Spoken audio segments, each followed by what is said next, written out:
मुझे तुम्हें अकेले में कुछ दिखाना था। चाबी मेरे पास है और तुम देखे बगैर नहीं जा सकते। जिहान का बनाया हुआ फैमिली एल्बम। तस्वीरें हमारी मोहब्बत का आईना है।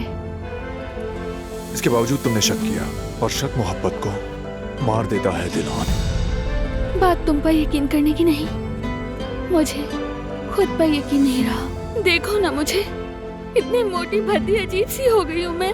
मुझे तो अपने सामने अपनी प्यारी सी बीवी और औलाद दिख रही है, लेकिन बीवी गुब्बारे जैसी नहीं लग रही। हरगिज़ नहीं।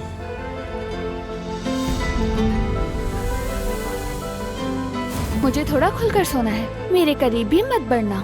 मैं बढ़ने वाला भी नहीं।